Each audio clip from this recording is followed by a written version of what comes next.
Locked On Red Wings, your daily podcast on the Detroit Red Wings. Part of the Locked On Podcast Network, your team every day.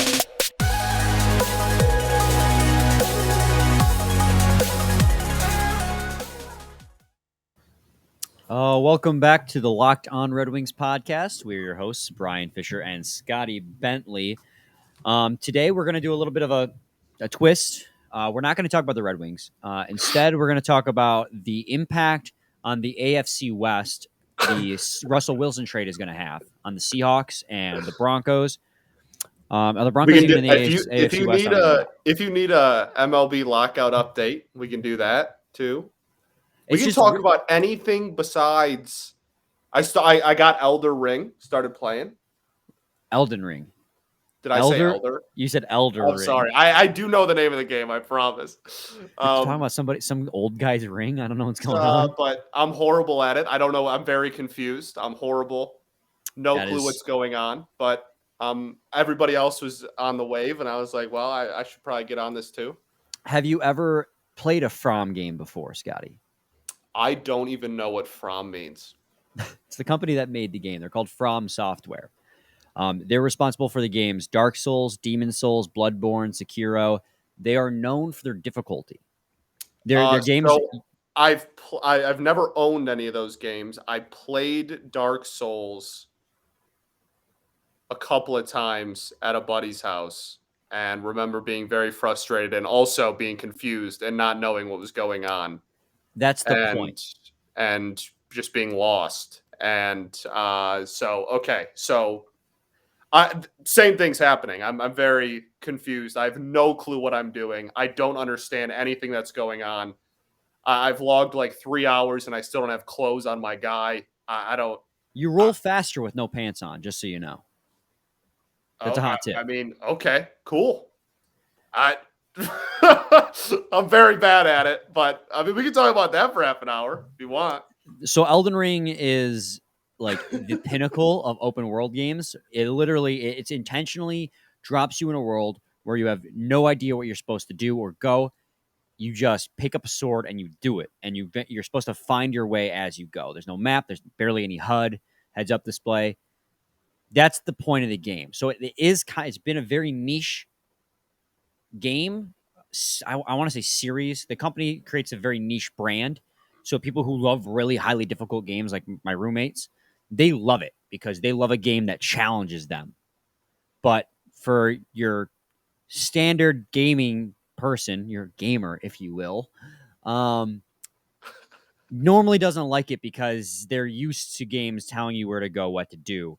So it's been getting great reviews, but also like very scalding reviews. Like it's too hard, but that's my. I don't know what I'm doing. That's Elden Ring. Run around and like every once in a while I punch someone in the face and then I run away from them because I know I'm not going to win.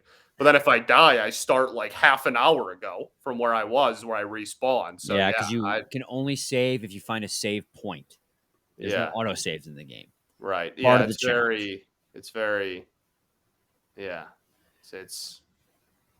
but I'm doing that sometimes when I have free time. Scotty, why don't you plug your mic in and we can start talking about the Detroit Red Wings? For real? I just noticed. You're right. Oh no, this is actually so embarrassing. It's not even that the settings were wrong. I legitimately don't have it plugged into my laptop. I just noticed as we were talking, I'm like, I think he's just using his webcam. No, you're right. That's Ready funny. For this? Everyone's going to hear the quality change mid-recording, though.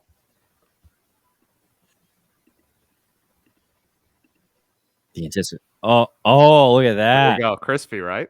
Yeah, now I hear all the entire frequency range of your voice, including the low. So that means we're in Red Wings mode now. We've shifted out of Elden Ring mode into Detroit Red Wings mode. And I don't really want to talk about the game, but we have to. 9-2 on Red Wings. 9-2 at the hands of the worst team in hockey. They surpassed their season team goals for average like 12 minutes into the game. And then they proceeded to more than triple it. We had Ned start, get pulled, and then come back in because Grice gave up 2 goals in like a minute and a half. 2 goals in 3 shots against at all strengths. Correct. Not good for trade value. No. Well, yeah, no. Then Ned came back in and proceeded to give up a lot more goals. The biggest thing, there is no biggest thing. Yeah, that's the whole game. It was all literally horrible. we've had a lot of games this season where like that's the worst performance the Red Wings have played, but I don't think there's a game for the rest of the season This one won't be topped. because And like I know everyone's gonna be like, "Oh, don't say that." you lost. You will not give up 9 goals and lose by 7 to the worst team in hockey that averages less than 2.5 goals scored a game. What they might have raised their goals for a game by like 0.3 of a goal in a game. After 50 some games played in this season.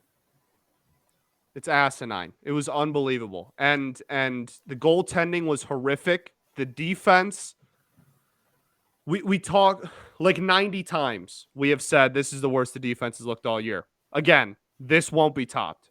No. This was a new impressive low.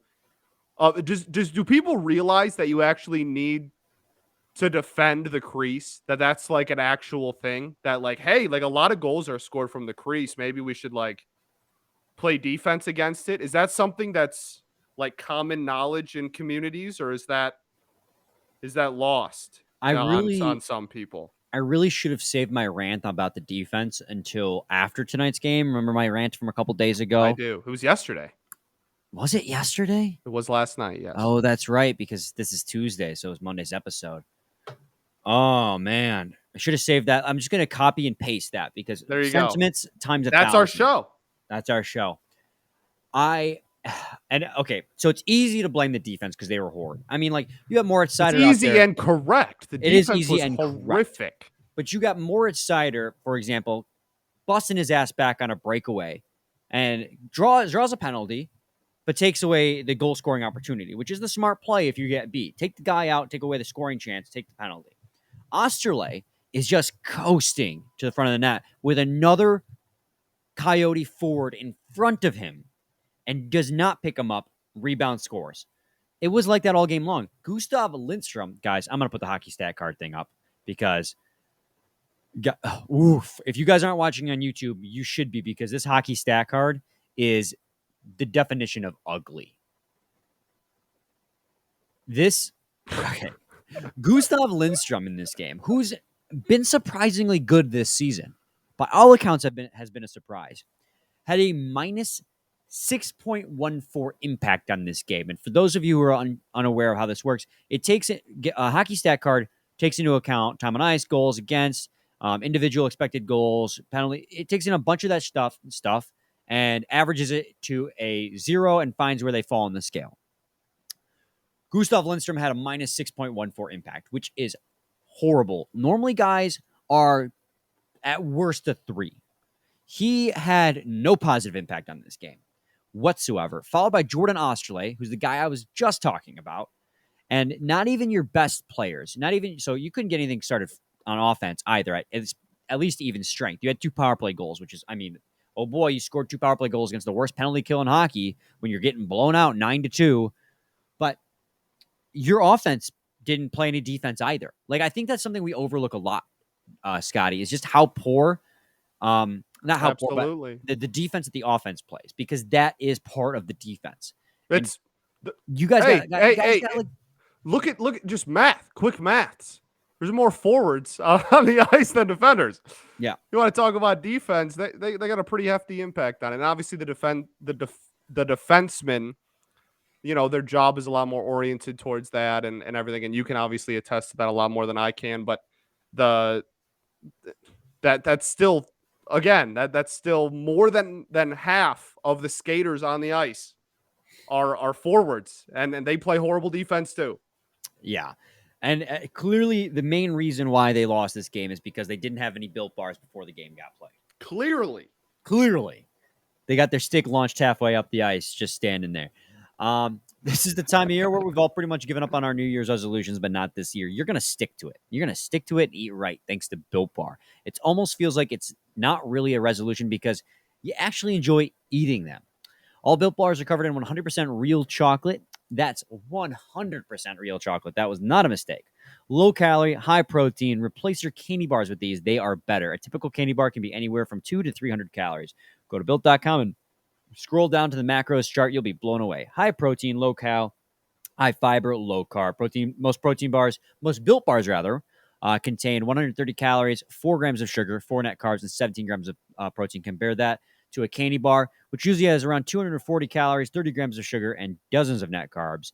And they got all kinds of flavors, guys. They got mint brownie, coconut almond, and new this month, white chocolate cookies and cream. They're all delicious and new flavors coming out all the time. If they think of a new flavor and they think it might be good, they will make it. It will be delicious and it will be good for you. So go to Built.com, use promo code LOCKED15, get 15% off your order. Use promo code LOCKED15 for 15% off at Built.com. It's pretty amazing, Scotty, that I can be so pissed off and still segue into a beautiful ad read like that. It's impressive, man. I give you a lot of props. Not to pat myself on the back, but I'm going to pat myself on the back. I'll pay you on the back. Thank you, Scotty. I got you.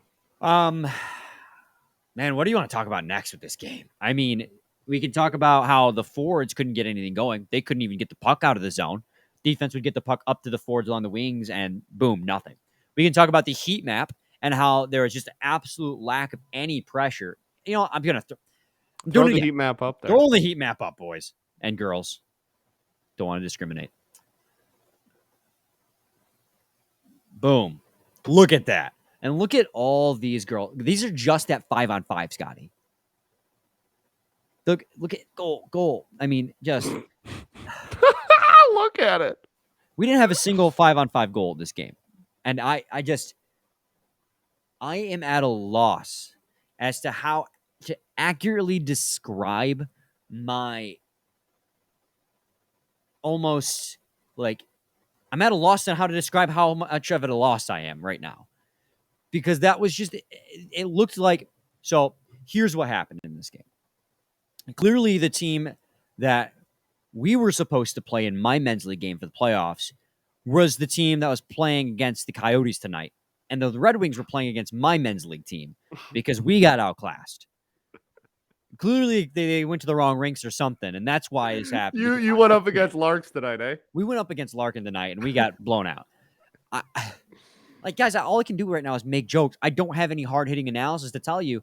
There's no analysis when no one does anything. It was just awful. It's not like if they just did this, if they tweaked a little bit, if they did a little bit better on the forecheck, the back check was a little weak, but maybe we could step up on there. There's none of that crap. It was all horrid. And you know who there was zero back check, zero. No, not it was bad. There just wasn't one. The forecheck, when were we even an opportunity where we could have forechecked? Never. It was all horrific. There was no defense in front of the net. There was no defense in the crease. They were able to just shoot the puck from one end of the ice to the other with no hesitation. No. I can't even think of words. Just it's. And you know who above all else horrid is to blame for this loss? Danny DeKaiser, because he went on injured reserve. No, I'm kidding. Jeff Blashill. Because you were the head coach of this hockey team. You were going out against the worst team in hockey. And how do you not have your own team prepared on home ice to play the worst team in hockey? Especially when you're getting one of the most electric forwards on your team back in his season debut. Who scored, by the way? And we'll talk about that because that was like maybe the bright spot along with Robbie Fabry's little goal streak he's got going on. But Blashill, figure out if there was ever a game, and we have been Blashill defenders, me more so than you.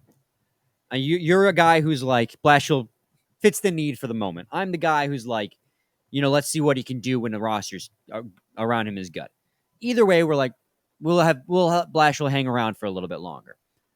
If there was ever a game that screamed, oh, this guy's got to go, it was this game. People are out for his head at this point. There's a whole thing on if you're a Twitter user, if you're on the Bird app. I mean, people drew the line in the sand tonight. And you can understand, with the strength of schedule, with the team that they have, losing to teams like Toronto and losing to teams, oh God, I'm drawing a blank. Who did they just lose to? Tampa Bay and Florida. Like, those are some of the best teams in the league. Those are the cream of the crop. So when you lose to them, when you're blown out by them, you go, okay, well, they just outclassed us. But when you go up against the worst team in hockey, a team that you are leagues better than on the roster, a team that's going to be playing out of a college rink for the next 2 seasons with a max capacity of 5,000 because they can't get enough people in the seat to pay the rent on their own arena, and you go out there and you get shelled 9-2, that's on the head coach at that point. And I said it and I'll say it again, I've been a Blashill defender, but this is on him as much as it is on any other player on this team. I mean, yeah, it's. I'm not even sure how tonight was possible. And you'd think with the consistent bashing our heads against the wall with the defense that you would maybe try some other lines, mix something up a little bit. But it's like tonight there was a little bit different, I guess, because DeKaiser's gone and you had to reshuffle it, I guess, to some extent because of that. But it's the same thing every single night. And I horrible. don't understand how the defense can get worse with Danny DeKaiser off the team. And I that sounds really mean to say, but in all honesty, like we've been critical of Danny DeKaiser's performance this season. His first game off, it's the worst defensive performance the Wings have seen. And now I'm not saying correlation equals causation or whatever that people say, but it's just, I just don't get it. How do you go out there against the worst team in hockey and have a horrible performance? And the goaltending was awful too. And we talked about it a little bit in the first segment, but to emphasize it, like Nedeljkovic played horrible. Grice got put in, played worse. Nedeljkovic got put back in, played horrible as well. Now, we always like to look at the high danger shots against, and there were 9 high danger shots against in all situations. 4 of them went in. I know that high danger shots are generally like show a collapse of defense around the goaltending. But you got to make more than 5 out of 9 saves in high danger scoring areas. Not to mention the 2 he let in from medium danger scoring areas on 8 shots, and the 1 goal he let in from low danger that came from like outside the slot when the guy just randomly slang it. It was just all the way around. This game was just absolutely brutal. And then like in the 10-7 game, it was like, but we scored 7. Yeah, like that was the positive. Like the offense lit it up, even though this was horrible. This was not that. This was we scored twice. One was a rebound from Fabry that he put through the 5-hole on a power play. And the other one was Vrana, which was cool. I mean, he got to have his moment where he was super pumped and scoring in his first game back, but well, let's try and focus on a few of the positives. I guess we're going to cherry pick those. It's really hard to talk about in this game. Obviously, the first and foremost is Jakub Vrana in his debut. Did net a power play goal. It was a nice little shot. I think he is going to be an immense help on the offense, and he already showed it tonight. But, I mean, oh boy, it's hard to feel excited about Jakub Vrana scoring a goal in his debut when you get shelled like that. I mean, yeah, it's pretty much impossible, I'd say. Like cool moment, big ups. But It's Right? impossible to be like, oh, hell yeah, man. Vrana, he's back. We're right in this game. What a big time necessary goal. We're gonna claw our way back in it. That gave us a lead. Like okay. What was it? 7-1, 8-1, and he scored. Great, man. Yeah, not great. It'd be great for him. Good to see that he scored. Now he's got 11 goals in 11 games with the Red Wings. Woohoo! Whoa. Fabry scored, has a 3-game goal streak now, all of which have come in really tough games for the Red Wings. He's really good at scoring when the team sucks, apparently. Phil Peronic, Sam Gagne, Joe Veleno all had positive impacts on this game via hockey stat card and expected goals for percentage. Phil Peronic has somehow managed a 66.69% expected goals for percentage. So when he was on the ice, the team produced 66 of the quality shots taken in the game. 66% of the quality shots taken when he was on the ice. I don't know how, but he was good. I mean, he had a positive defensive impact in this game, and he and Joe Veleno are the only two players who did have a positive defensive impact. Jakub Vrana also had a net positive impact, but like barely. All four of those players in the end, barely had a positive impact on this game. Everyone else was so atrocious that it really like an anchor sinks it back down to the bottom again. And this is just such a downer episode because this is a game that very much felt like last year and the season before that. That felt like a tanking game. Did it not? I mean, yeah, like, maybe. I mean, like, no, honestly, no, it didn't. Like, a tanking game to me, a tanking game is it's a close game late. We got a chance to win.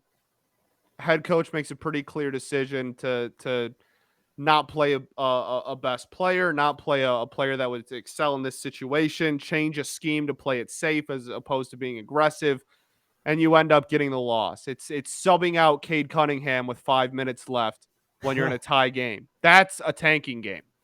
You know what? A tanking game is not losing 9-2 to the worst team in hockey. That's just being bad. That's bad. It's worse than bad. That is the analysis, guys. That was a bad hockey game. I don't understand. So teams like the Pistons, who are still clearly in the midst of their rebuild and who have been bad all season, on a little bit of a 3-game losing streak, just beat the Atlanta Hawks thanks to Cade Cunningham being clutch. And I know you're comparing apples to oranges when you say compare basketball to hockey because they're completely different. I saw that look. You wanted me to say comparing apples to apples or whatever I said yesterday. But it's just there was zero effort in this game tonight, and I don't know what the problem was. And like they lost Phil Kessel halfway through the game because he went to go see the birth of his child. It's I don't know what to say. I genuinely don't know what to say. You're at a loss for words. I understand, man. That like what my buddy, one of my closest friends, his name's Kevin. Kev texts me and goes, and he's as they keep scoring goals, he's sending me like gifs and stuff of like him being sad and whatever. And at one point he's like, "This is unbelievable," and I was like, "Yeah, this is like tough to watch." And he goes, "You're not a hero. You have to watch this. I'm sitting through it by choice. I'm the hero." And I was like, "You know what? Damn right. All the fans that watched this game from start to finish, go take yourself out to dinner. Go treat yourself. Give yourself a pat on the back. Do something nice for yourself today. Because you deserve it. For honestly, if you watched a second, I don't care if you're not even a Red Wings fan, you were flipping from one channel to another and it accidentally came on. If your TV had this game on it for even a second, you deserve to be compensated somehow. So go treat yourself. Go buy yourself some McDonald's at 1 a.m. That's what I would do. Something. This is what I would do. Yeah, I think that really wraps it up, man. I honestly don't have anything else I want to touch on in this game. I it's hard to analyze when nothing happens. Oh, the good. Okay, Vrana. All right, cool. We got the good out of the way. That was good analysis. I mean, I don't know what to say. I don't know what to say. No one was a positive impact. Everyone sucked. We had our apparently the newsletter came out and we had our back-to-back best weeks ever according to the newsletter. So it's pretty cool Woo! for us. So Shout out, I shout had out, no y'all. idea. So it's pretty cool to see. Shout out, y'all. That is So cool. thanks for bearing with us through the great moments and the absolutely horrible moments. This was cathartic, Scotty. This was a cathartic conversation. We got to complain a lot, and we feel better. On to Minnesota Wild on Thursday. I'm off Thursday. I get to watch the game from the comfort of my living room. I'm excited. That's crazy, man. You don't understand how awesome that is. No, I'm happy for you. I'm happy for you, for real. So, any final thoughts, man? Absolutely not. We ball, and that's it. The Red Wings don't ball. We do. Let's let's just put this behind us. We'll pretend it never happened and move on with our lives. We'll be back with a new episode tomorrow. Same time, same place. It's your team every day. Every day.